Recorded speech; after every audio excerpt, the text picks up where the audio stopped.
Shalom bien-aimés, heureux de vous retrouver aujourd'hui par la toute puissance et la volonté souveraine de notre Seigneur Jésus qui fait toutes choses selon son bon vouloir et surtout par son grand amour. Vous êtes encore en compagnie du serviteur de Dieu, Georges que je suis, et je suis honoré de partager cette parole avec vous dans le nom souverain et suprême du Seigneur Jésus-Christ. Alléluia. D'entrée, j'aimerais te dire que tu es fort, garde ta force. D'emblée, j'aimerais te dire, t'es pas perdant et garde ta force. On peut être fort, mais ne pas être conscient de sa force. On peut engager un combat et ne pas être conscient de ce qu'on possède. Et on peut finir par perdre ce combat alors qu'on était fort. C'est ce qui est arrivé à beaucoup de personnes dans la vie. Ils ont cheminé, ils ont marché, ils ont voulu réaliser des œuvres, ils possédaient un potentiel. Ils avaient des aptitudes, des capacités, parfois ils se croyaient tout seuls alors qu'ils étaient accompagnés. Le doute s'est installé alors qu'il n'avait pas lieu de s'installer parce qu'ils n'avaient pas su prendre conscience de ce qu'ils étaient et où ils se trouvaient. Alléluia. Je te parlerai aujourd'hui de 3 choses. Premièrement, du dépouillement. Deuxièmement, du conflit. Et troisièmement, je parlais du dépouillement, du conflit, du combat. Alléluia. J'espère qu'il fait beau où tu te trouves. J'espère qu'il y a une chaleur de l'Éternel Dieu qui est en train de se manifester au contact de cette parole. Je bénis l'Éternel Dieu qui nous donne la possibilité de parler de lui et qui nous onde de son huile pour pouvoir parler à son peuple. Que le shalom de l'Éternel soit sur toi et sur toute ta maison, encore au nom souverain de Jésus-Christ. Bien-aimés, le dépouillement n'est rien d'autre que la perte des aptitudes qu'on a. On est dépouillé lorsqu'on perd ses biens. On est dépouillé lorsqu'on perd ses moyens. On est dépouillé lorsqu'on devient vide. Et c'est le but du diable dans ta vie, de te dépouiller. Mais le dépouillement a 2 portées. Parce que quand on vient en Jésus-Christ aussi, on se dépouille d'une certaine nature. Et en ce moment, le dépouillement a une portée positive. Parce qu'on devient plus sobre. On devient humble. Et c'est ça, la puissance du dépouillement en Jésus-Christ. Bien-aimé, j'ai envie de te dire que le conflit naît toujours d'une opposition. Retiens bien ces 3 mots. J'ai parlé du dépouillement et là, je t'explique le conflit. Le conflit naît d'une opposition, d'une mésentente, très souvent, de 3 choses. La première, des idées. La deuxième, comment utiliser le terme pour que tu le comprennes très bien, de l'intérêt. Et le troisième élément, le conflit naît de la position. Et c'est le conflit qui crée le combat. Le conflit crée le combat et le combat dépouille. Le combat dépouille le plus faible. Et je t'ai dit tout à l'heure que celui qui est dépouillé n'est pas forcément celui qui n'avait pas de la force. Mais lorsque tu es dépouillé, tu es considéré comme faible. Il faut toujours prendre conscience de ce qu'on est et il faut savoir ce qu'on est. Dans ta vie, tu auras toujours un combat avec l'ennemi qui est le diable parce que tu es une créature de Dieu et que Dieu t'a créé avec un tel amour. Il t'a créé à son image et selon sa ressemblance. Genèse nous parle de cela. Il t'a mis dans un jardin où les arbres étaient beaux à voir, agréables à voir, bons à manger. Il a fait venir la création, il a demandé à l'homme, à l'être humain de donner des noms. Dieu a tellement aimé l'homme que cet amour a rendu un autre être déchu très jaloux. Parce que lui, il a la connaissance de ce que tu es, de ce que tu possèdes.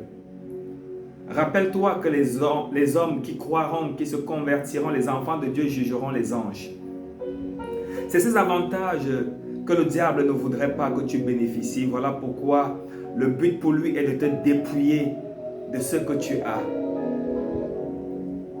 Le but du diable, c'est de te dépouiller parce que la position dans laquelle Dieu t'a mis a créé un conflit avec le diable. Et il a dépouillé Adam et Ève dans le jardin d'Éden. Et lorsque nous naissons portant déjà cette semence, nous sommes aussi en quelque sorte dépouillés. Mais est-ce que la gloire du Seigneur ne brille-t-elle pas sur toute la terre qui est son marchepied? Elle ne couvre-t-elle pas ses enfants? Elle couvre. Et ceux qui ont été appelés selon son plan bien défini, ceux-là sont ceux qui auront cette grâce de conserver la nature d'origine, parce qu'ils seront dépouillés de la condamnation, ils seront dépouillés de ceux qui les accusent, ils seront dépouillés de la mort et ils entreront dans la nature souveraine des enfants de Dieu, des disciples de Jésus-Christ. Alors nous allons lire la parole de Dieu dans le livre de Colossiens au nom de Jésus-Christ à partir du verset 13. La Bible dit ceci: vous qui étiez morts par vos offenses et par l'incirconcision de votre chair, il vous a rendus à la vie avec lui, en nous faisant grâce pour toutes nos offenses. Il a effacé l'acte rédigé contre nous, dont les dispositions nous étaient contraires. Il a supprimé en le clouant à la croix. Alléluia. Il a dépouillé les principautés et les autorités, le Seigneur Jésus-Christ, et les a publiquement livrés en spectacle en triomphant de par la croix. Alléluia, bien-aimés, que le nom de Jésus-Christ soit élevé. Une autorité est une puissance. Une autorité est une force au-dessus de nous, capable de nous soumettre à sa volonté, de nous imposer sa volonté et de nous soumettre à sa volonté. Si on appelle les puissances, si on appelle les trônes, les autorités, les anges déchus, Satan et ses armées, c'est tout simplement parce qu'ils ont un pouvoir. Et que nous qui sommes hommes, ils veulent nous empêcher, veulent nous dépouiller parce que nous avons un conflit avec eux qui est l'admiration et le regard que le Seigneur a pour nous. Et ce conflit qui se traduit par un rude et un puissant combat n'a qu'un objectif, c'est de nous laisser à la mort. C'est pourquoi le Seigneur Jésus-Christ, sa mort expiatoire à la croix, à dénaturer, à changer, à éplucher, à dépouiller les autorités, Satan et ses armées. Ils sont sans force. Il les a livrés publiquement par la croix. Il a effacé l'acte qui nous accusait. Parce que dans le jardin d'Éden, Adam et Ève qui avaient péché, il y a donc ces éléments qui étaient déjà présents, qui nous accusaient tous. Cet acte qui nous accusait, qui était resté à la croix, Christ l'a effacé. Cette ordonnance est bannie. Elle n'existe plus pour quiconque croit au nom de Jésus-Christ. Pour quiconque confesse Jésus-Christ comme Seigneur et Sauveur. Pour quiconque croit que son sang nous a lavés.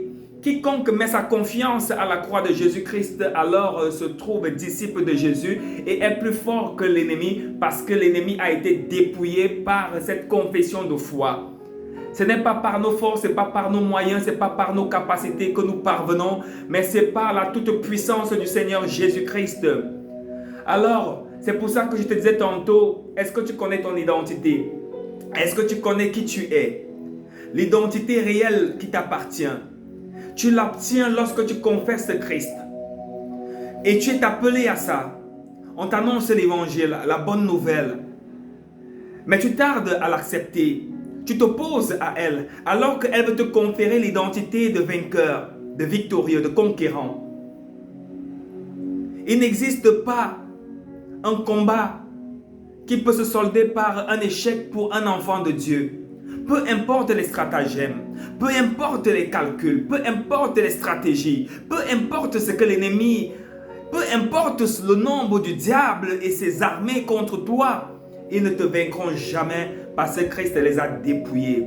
Tout ce qui sera autour de toi sera comme de l'ombre, comme des arbres agités par le vent dont les feuilles bougent, mais qui ne peuvent rien faire. Tu as la maîtrise, tu as la force, tu as la puissance par l'identité qui t'est donnée par la croix de Jésus. Parce que tu as été dépouillé de la nature ancienne, tu t'es revêtu d'une nature spirituelle, la nature des disciples de Jésus-Christ. Ce livre de Colossiens a été écrit par l'apôtre Paul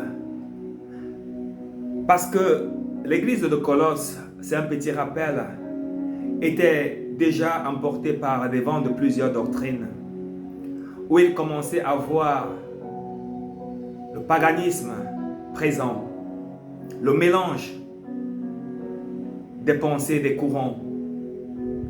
Et il y avait surtout ce qu'on appelle le relativisme religieux, la philosophie,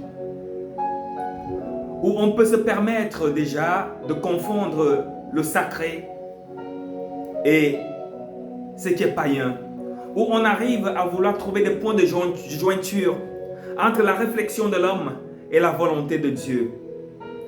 Voilà pourquoi Paul a été très rude avec eux et il leur a parlé de se méfier contre les fausses doctrines. Quiconque te fera croire que tu as les capacités de pouvoir combattre le diable te trompe. Parce que tant que tu n'es pas dépouillé de ton ancienne nature, tu es un ouvrier du diable, tu appartiens à l'élite du diable, au corps du diable, tu es son ouvrier et tu es son soldat. Peu importe ton intelligence, peu importe ta sagesse, peu importe tes moyens, ta force, ta taille, tu es dans ses rangs et il est ton chef.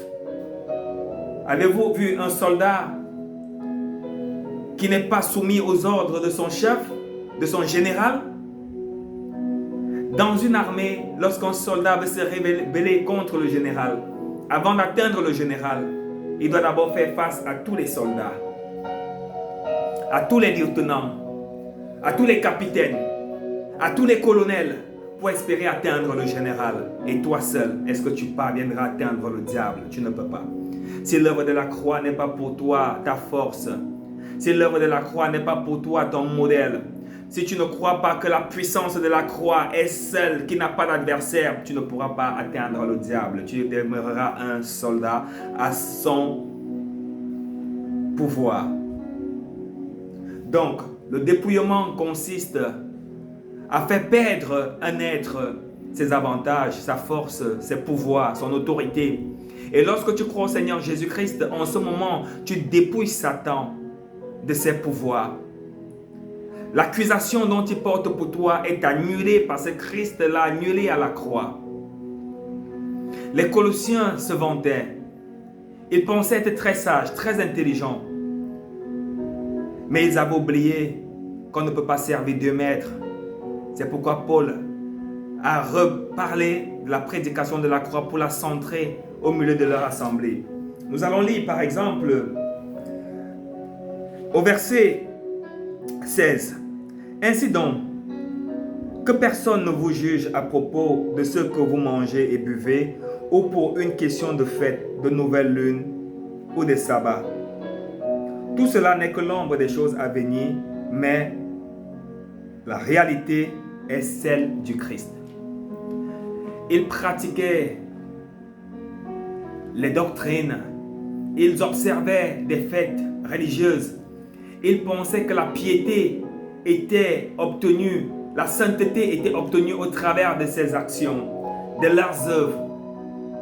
Ils croyaient qu'ils étaient si proches et qu'ils étaient éloignés du diable, pourtant ils n'étaient pas dépouillés à cause des enseignements qui étaient en train de les troubler. Au verset 18, que personne, sous prétexte d'humilité ou d'un culte des anges, ils adoraient des anges, les Colossiens. Ils adoraient des anges. C'est pourquoi Paul dit que personne, sous prétexte d'humilité et d'un culte des anges, ne vous conteste à son gré le prix de la course. Un tel homme s'abandonne à des visions et il est enflé d'un vain orgueil par ses pensées charnelles. Au lieu de s'attacher au chef par qui tout le corps soutenu est rendu cohérent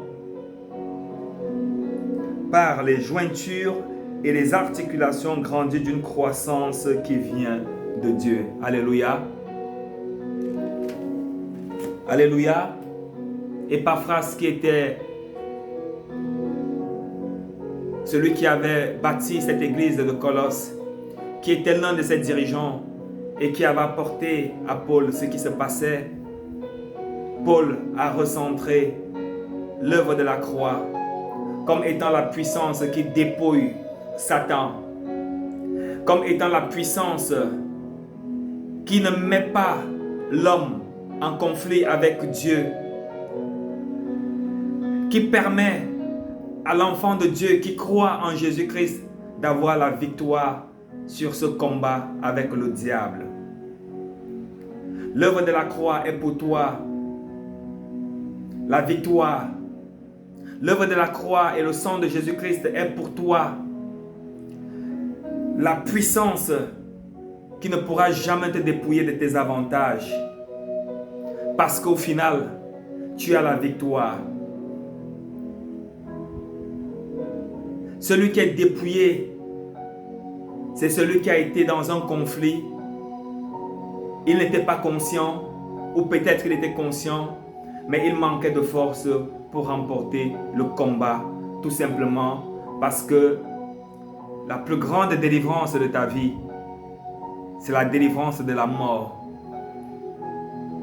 La plus grande réussite de ta vie, c'est l'entrée dans l'éternité par le nom de Jésus-Christ et au moyen de la croix. C'est la plus grande délivrance. Sortir de la mort pour la vie. Ainsi, il n'existe plus de conflit avec Dieu. Il n'existe plus de dépouillement des avantages que tu avais au jardin d'Éden et l'amour que Jésus avait pour toi à la création. Il n'existe plus de faiblesse ou encore de combat perdu parce que le diable est dépouillé à la croix au nom souverain et suprême de Jésus-Christ. Alors, je vais faire une prière pour toi. Si tu as compris quelque chose dans ce message, attache-toi à la volonté de Dieu. Ne permets pas que tu sois dépouillé. N'accepte pas que tu sois en conflit avec Dieu.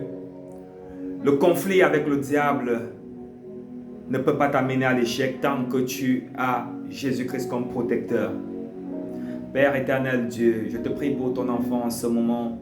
Je te le recommande, Seigneur, sous ta protection, afin que tu lui ouvres les yeux, de prendre conscience de l'identité qui lui appartient.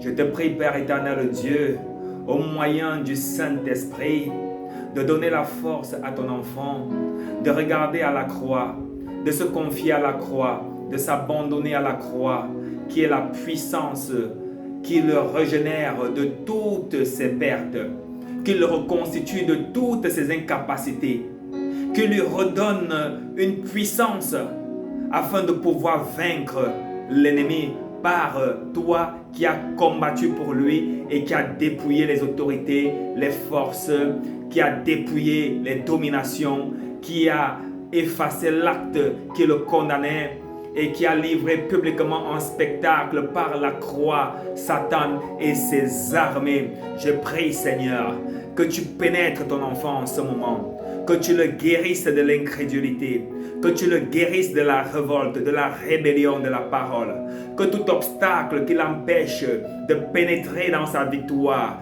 je brise au nom souverain et suprême de Jésus-Christ toutes les chaînes, toutes les montagnes, toutes les murailles, je les renverse au nom de Jésus-Christ qui l'empêche d'entrer dans sa victoire. Ah, Père éternel Dieu, je déclare par le souverain nom de Jésus-Christ la délivrance de ton enfant à tout point de vue au nom souverain de Jésus-Christ. Amen. Et si toi, tu n'as pas encore cru au Seigneur Jésus, répète cette prière après moi. Seigneur, je vis dans un monde où je suis conscient après ce message que j'ai été dépouillé de mon identité et de mes avantages par le diable. Je prends conscience que je ne suis pas un perdant, mais je suis un gagnant parce que Christ a vaincu tout ce qui m'empêchait d'être victorieux par la croix. Il a tout effacé, il a tout annulé par le sang de la croix. Alors je crois en lui et je me prosterne devant le saint nom de Jésus et par l'œuvre parfaite, l'œuvre excellente, l'œuvre achevée de la croix, afin que j'entre dans ma victoire. J'accepte, Seigneur, d'être dépouillé de mon ancienne vie et je laisse l'œuvre de la croix me changer et me transformer. Je confesse que Jésus-Christ est Seigneur, que Jésus-Christ est mort pour moi, qu'il est ressuscité pour moi et que par sa puissance, je deviens un vainqueur par sa croix au nom souverain et suprême de Jésus-Christ. Amen. Alors, si tu as fait cette prière, bien-aimé, tu viens de confesser publiquement le Seigneur Jésus et tu es une nouvelle créature. Il ne te reste plus qu'à entrer dans les eaux du baptême pour continuer ta marche afin de porter l'acte de bonne conscience, car le baptême d'eau par immersion dans une eau coulante est un acte de bonne conscience. C'est un engagement de foi. Alors, il ne te manque plus qu'à t'engager. Que le Seigneur te permette de le réaliser et que tu sois dépouillé de ton ancienne vie et que tu aies la victoire sur le combat avec l'ennemi au nom souverain de Jésus-Christ. Amen. C'était le serviteur de Dieu, le frère Georges.